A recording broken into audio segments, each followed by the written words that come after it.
Bismillahirrahmanirrahim. Assalamualaikum warahmatullahi wabarakatuh. Pada pertemuan kali ini, kita akan bersama-sama membahas berkaitan dengan tinjauan filosofis tentang pendekatan dan metode pendidikan Islam. Tentu untuk tema yang kita bahas kali ini sebenarnya masih berkaitan dengan tema-tema kita yang sebelumnya, yakni dimulai dari tema yang berkaitan dengan tujuan pendidikan Islam, kemudian pendidik dalam pendidikan Islam, peserta didik dalam pendidikan Islam, dan juga kurikulum dalam pendidikan Islam. Nah, sebenarnya materi kita hari ini berkaitan dengan hal-hal yang perlu dilakukan oleh seorang pendidik dalam pendidikan Islam agar semua proses yang dilakukan dalam sebuah kegiatan pembelajaran itu dapat tercapai dengan baik dan dapat mencapai tujuan dari pendidikan Islam itu sendiri.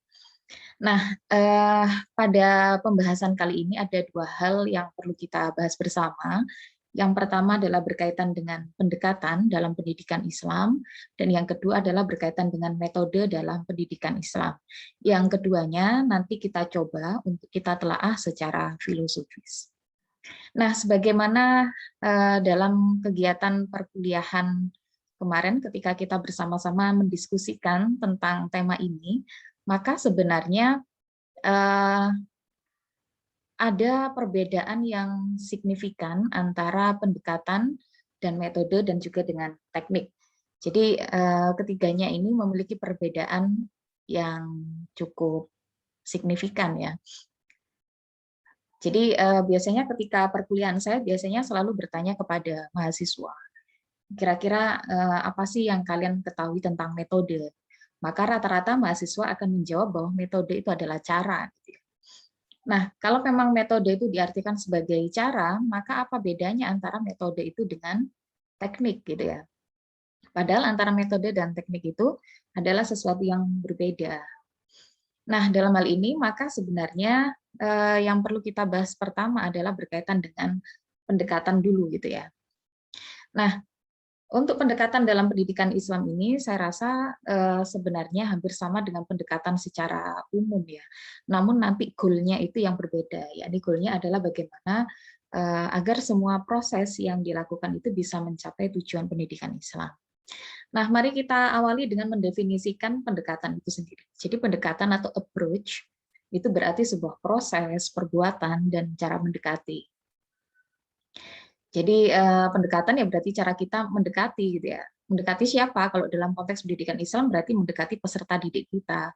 Dalam rangka untuk apa? Dalam rangka untuk melihat, memahami gitu ya, menganalisis segala yang ada dalam diri peserta didik kita.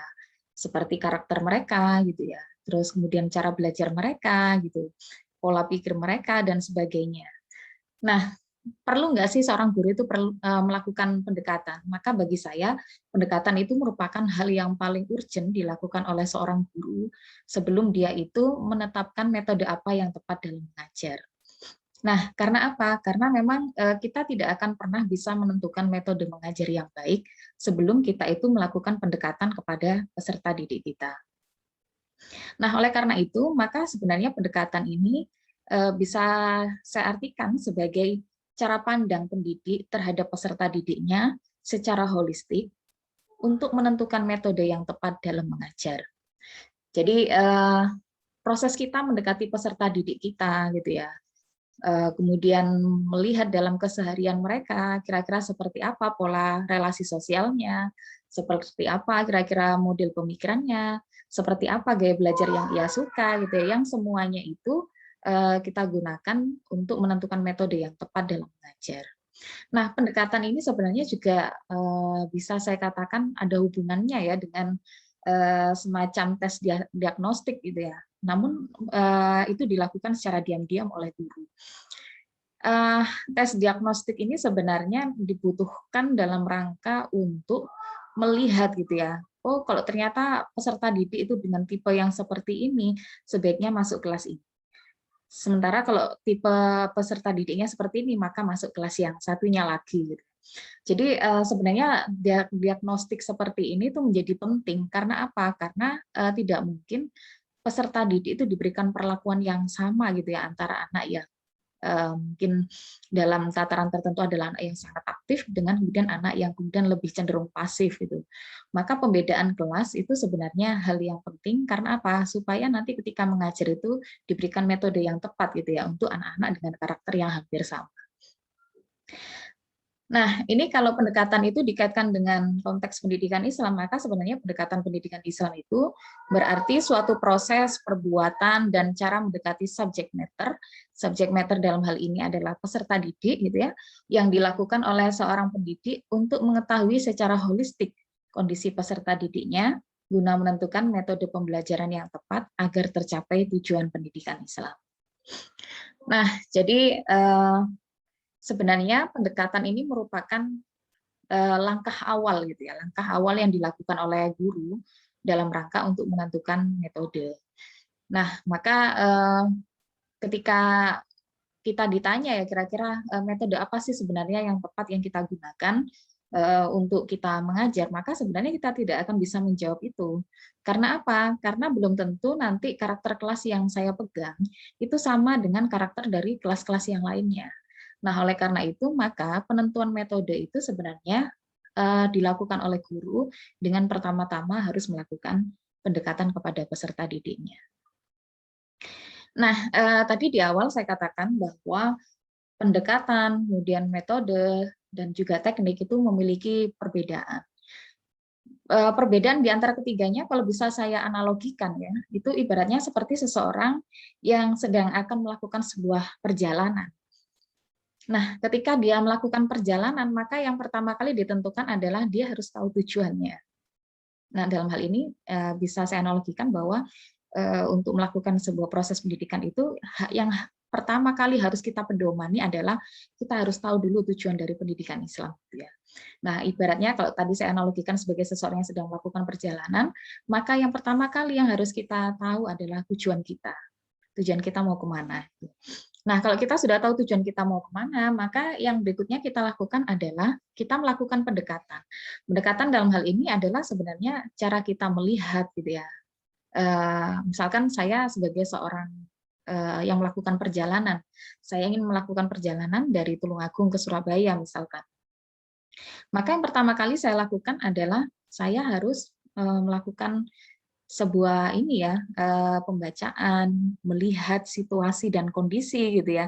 Kira-kira dari Tulungagung Surabaya itu kira-kira saya untuk bisa sampai tujuan apa yang harus saya lakukan gitu ya. Maka saya harus melihat apa kira-kira, melihat peta, melihat Google Map misalkan, dan melihat kondisi terutama kondisi dari Tulungagung Surabaya itu seperti apa.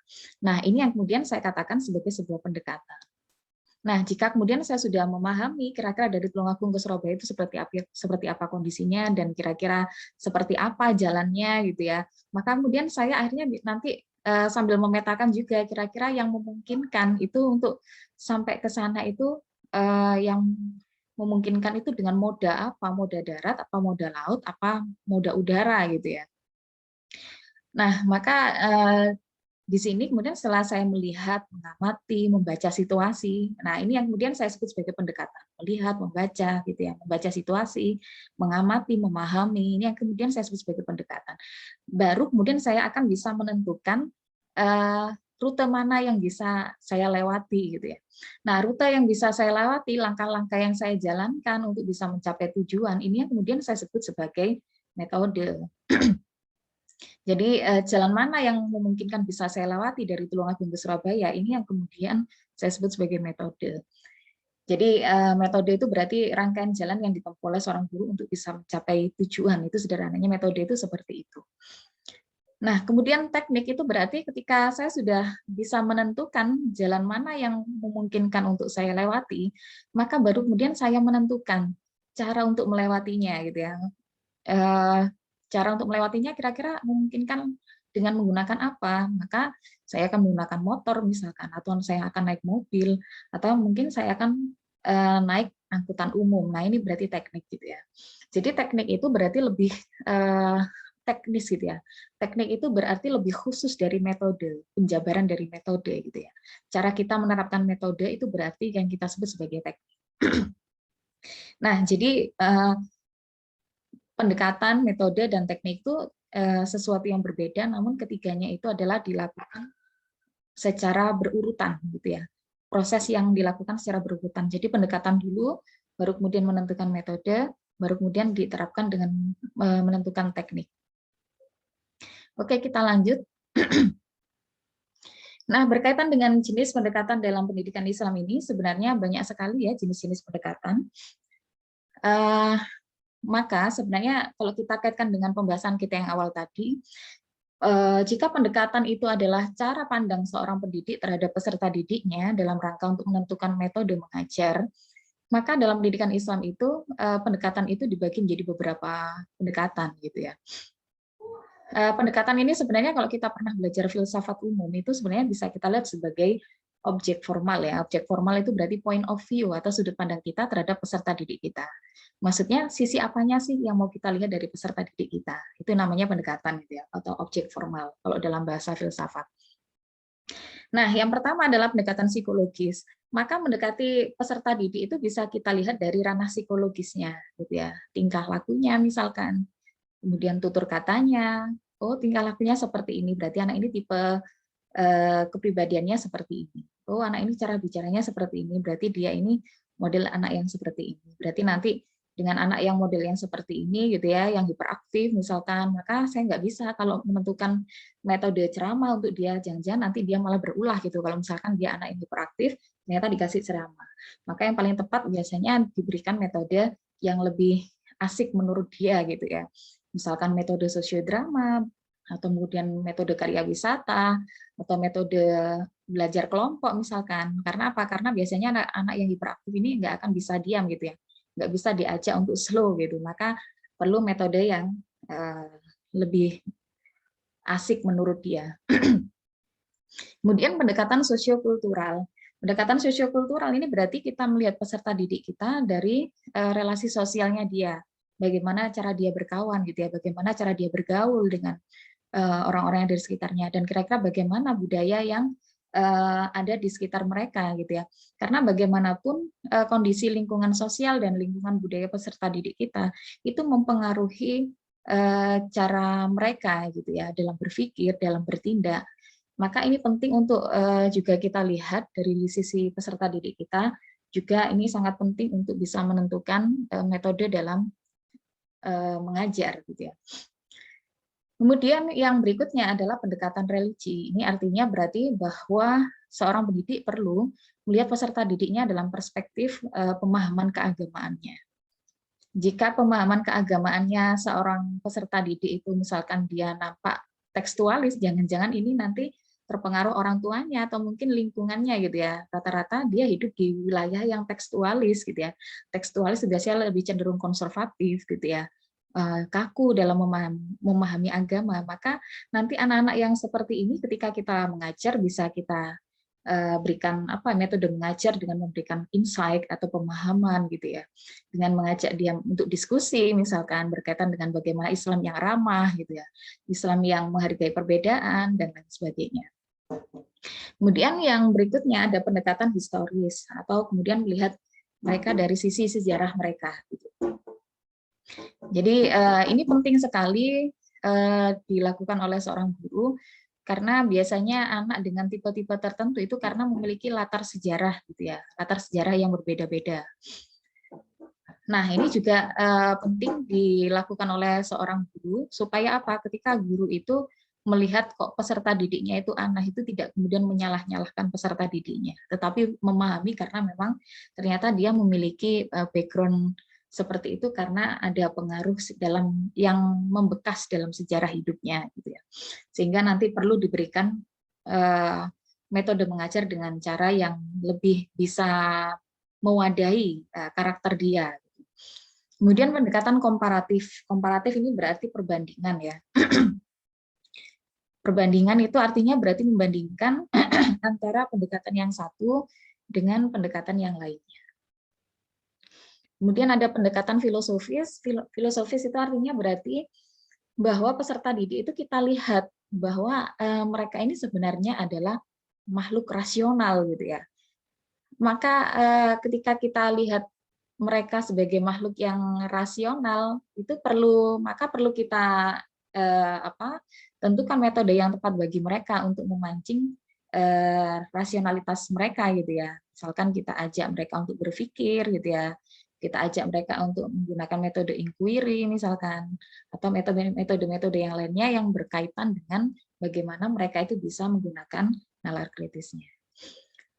Nah, maka kemudian dari sekian banyak pendekatan ini, kemudian ada pertanyaan, kira-kira apakah semua pendekatan ini perlu diterapkan oleh seorang guru gitu ya, ketika guru itu akan mengajar. Maka jawabannya adalah sebisa mungkin gitu ya. Sebisa mungkin guru itu memang melakukan pendekatan kepada peserta didiknya itu dengan melihat berbagai aspek gitu ya, berbagai aspek yang ada dalam diri peserta didiknya.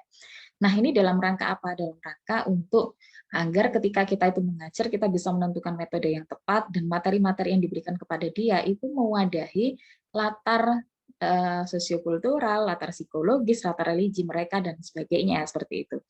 Jadi kalau misalkan dia anak yang cenderung ekstrim, maka metode yang digunakan juga perlu menggunakan metode yang lebih lemah lembut gitu ya.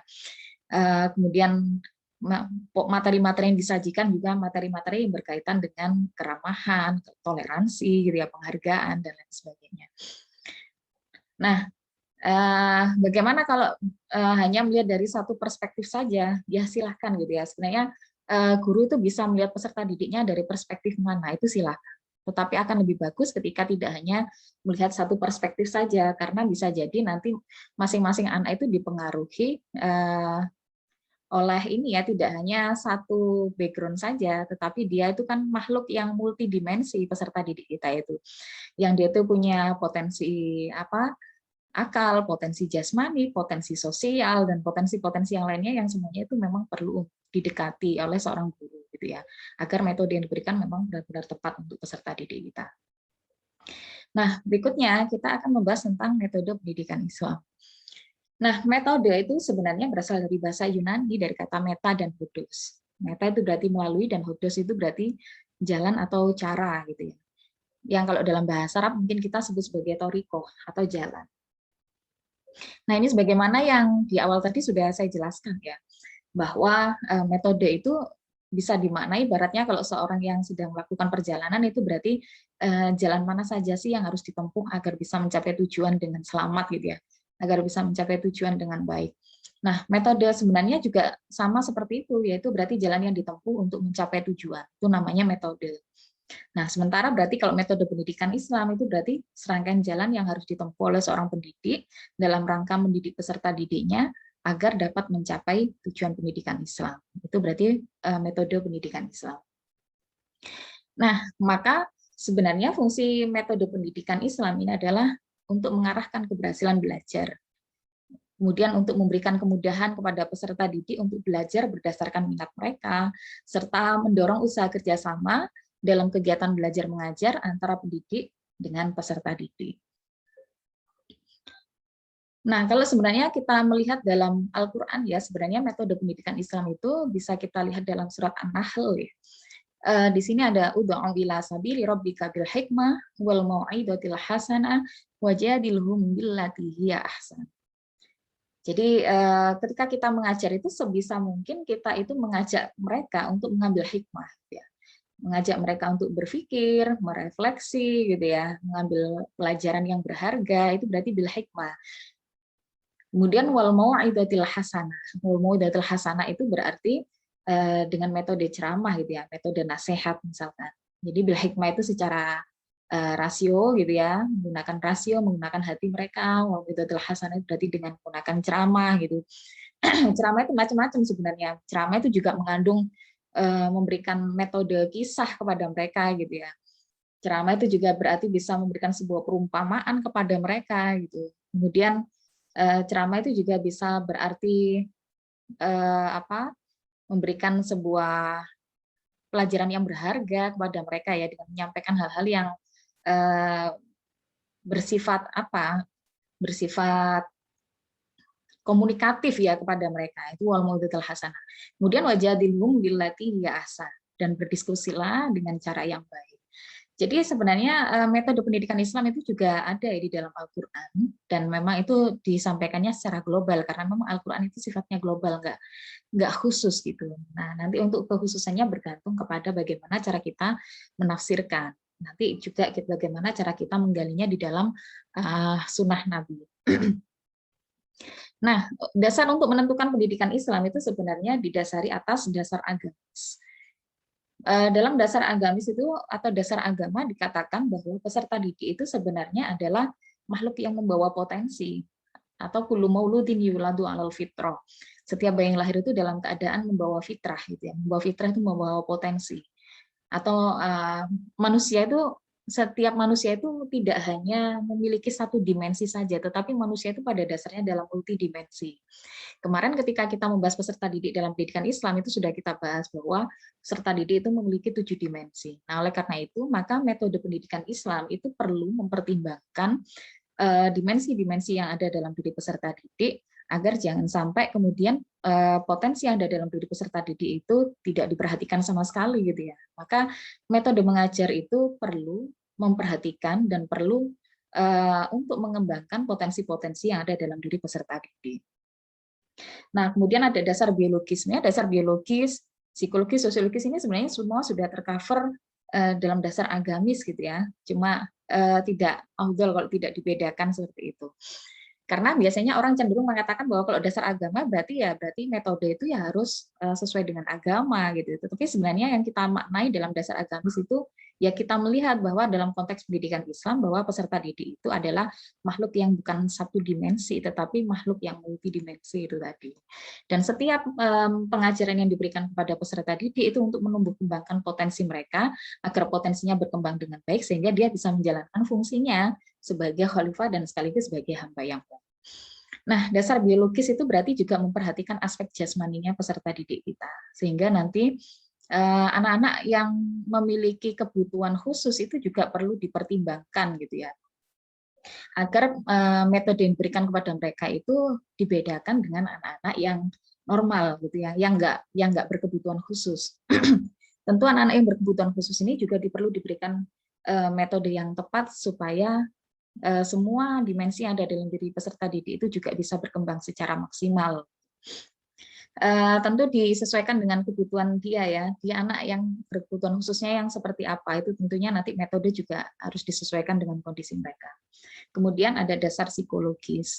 Nah, pemberian metode yang tepat kepada peserta didik kita itu sembari memperhatikan kondisi psikologis peserta didik kita, sembari melihat umur mereka juga gitu ya, nggak mungkin ketika anaknya masih TK, kemudian kita ajak untuk melakukan sebuah pembelajaran dengan metode yang seharusnya digunakan oleh anak-anak di perguruan tinggi, atau mungkin anak-anak yang ada di tingkatan SMA.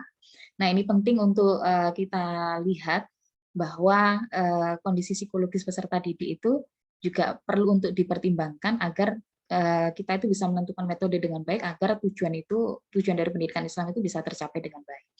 Yang berikutnya adalah dasar sosiologis. Kita tahu bahwa masyarakat kita hari ini adalah sangat dinamis, apalagi hari ini kita sudah mulai masuk ke revolusi industri 4.0 gitu ya, atau hari ini malah sudah masuk ke 5.0 gitu ya. Masyarakat semakin dinamis, perubahan itu begitu cepat, maka kemudian mau nggak mau pendidikan itu juga harus mengikuti perubahan itu. Ketika perubahan zaman itu semakin cepat, kemudian pendidikan Islam harus adaptif gitu ya terhadap perubahan zaman, maka ini juga menuntut adanya penggunaan metode yang juga dinamis pula. Kita tidak boleh monoton hanya dengan menggunakan satu metode saja. Nah, berikutnya metode mengajar dalam pendidikan Islam. Kalau tadi metode pendidikan Islam, yang sekarang metode mengajar dalam pendidikan Islam. Nah, apa sih metode mengajar dalam pendidikan Islam itu? Jadi metode mengajar dalam pendidikan Islam yaitu cara penyampaian bahan pelajaran untuk mencapai tujuan pendidikan Islam. Apa fungsinya? Fungsinya adalah untuk menentukan berhasil tidaknya suatu proses belajar mengajar dan merupakan bagian yang integral dalam satu sistem pengajaran. Nah, oleh karena itu maka metode itu harus sesuai. Nah, ini yang sama dengan yang saya katakan di depan tadi ya. Metode itu harus sesuai dan selaras dengan karakteristik siswa, materi, kondisi lingkungan atau setting di mana pengajaran itu berlangsung. Nah, sebenarnya untuk metode mengajar dalam pendidikan Islam itu banyak sekali ya. Tapi sebenarnya dari sekian banyak metode yang ada dalam pendidikan Islam itu, sebenarnya ya hampir sama sih dengan metode pengajaran dalam pendidikan yang secara umum ya. Cuma mungkin perbedaannya itu adalah kalau metode dalam pendidikan umum itu berbahasa Indonesia, mungkin gitu ya, sebagian, beberapa, memang semuanya. Tapi kalau dalam metode mengajar dalam pendidikan Islam, sebenarnya ya sama dengan pendidikan umum, cuma kadang-kadang membahasakannya saja dengan menggunakan bahasa Arab gitu ya. Contoh misalkan metode dialog Qurani dan Nabawi, oke lah ini berarti kita sebut sebagai metode dialog gitu ya. Kalau dalam pendidikan umum kan metodenya metode dialog. Nah, kalau di sini metode dialog Qurani dan Nabawi itu berarti kita menggunakan model percakapan seperti percakapan-percakapan yang ada di dalam Al-Qur'an gitu ya. Dan bagaimana Nabi bercakap-cakap dengan sahabatnya dalam didik sahabatnya. Kemudian ada metode kisah. Metode kisah berarti ya ini sama juga di pendidikan umum juga ada yang namanya metode kisah atau metode bercerita gitu ya. Cuma kalau dalam pendidikan Islam selalu dikaitkan dengan Qurani dan Nabawi. Kemudian kalau dalam pendidikan umum kita mungkin mengenal metode perumpamaan. Nah, kalau dalam pendidikan Islam ada metode amsal. Jadi sebenarnya beberapa itu hanya sekedar translate bahasa gitu ya. Kalau metode perumpamaan, kalau dalam Islam metode amsal. Kalau di pendidikan umum metode keteladanan, dalam pendidikan Islam disebut metode uswatun hasanah. Kemudian ada metode ini apa, pemberian nasihat dan pengambilan pelajaran gitu yang mengambil suatu pelajaran berharga, kemudian disebut sebagai ibroh dan mauidhah. Sebenarnya ya sama saja, metode tarhib itu berarti janji dan ancaman gitu ya. Nanti kalau kamu pintar nanti dikasih ini, nanti kalau kamu nggak mau belajar, nanti nilaimu jelek, nanti kamu dapat hukuman misalkan. Itu metode targhib dan tarhib. Tapi sebisa mungkin dalam konteks pendidikan Islam tidak memberikan hukuman yang bersifat fisik kepada peserta didik kita, yang itu tidak ada kaitannya dengan pendidikan gitu ya. Sebisa mungkin ketika kita memberikan hukuman kepada peserta didik kita, itu hukumannya adalah bersifat mendidik gitu ya, yang itu bisa semakin mengembangkan potensi yang ada dalam diri peserta didik. Jadi hukuman yang bersifat fisik, bersifat jasmani itu tidak disarankan dalam konteks pendidikan Islam. Sebisa mungkin kita itu mendidik dengan cara-cara yang baik gitu ya, yang ahsan. Kemudian ada metode bandongan ya. Metode bandongan ini berarti biasanya dilakukan di pondok pesantren, biasanya nanti santri mendengarkan Pak Kiai membacakan kitab gitu ya. Kemudian metode resitasi atau penugasan. Ini biasanya juga sering dilakukan oleh seorang pendidik, ada karya wisata, sosiodrama, metode kerja kelompok, dan metode-metode yang lainnya. Jadi sebenarnya dari semua metode ini ya sama sih dengan pendidikan yang secara umum, cuma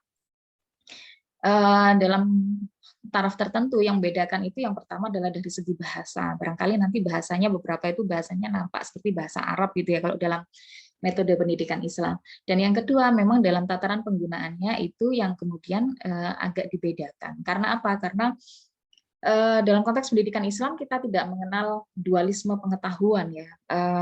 Bahwa pengetahuan dalam Islam itu tidak dibedakan, tetapi harus menjadi satu kesatuan yang utuh, yaitu belajar agama dan juga pengetahuan umum secara sekaligus. Nah, oleh karena itu, maka ketika kita mengajarkan pengetahuan umum, maka sebisa mungkin diberikan nilai-nilai agama. Dan ketika kita belajar agama, sebisa mungkin mengajak serta didik kita itu sembari diberikan muatan pengetahuan-pengetahuan umum dan mengajak mereka untuk berpikir secara kritis dan saintis. Barangkali itu mungkin yang bisa saya sampaikan untuk materi kita pada sesi ini, yakni tinjauan filosofis tentang pendekatan dan metode dalam pendidikan Islam. Semoga kita dapat mengambil manfaat dan semoga apa yang kita pelajari hari ini dapat memberikan kemanfaatan dan kemaslahatan kepada kita semuanya. Terima kasih. Assalamualaikum warahmatullahi wabarakatuh.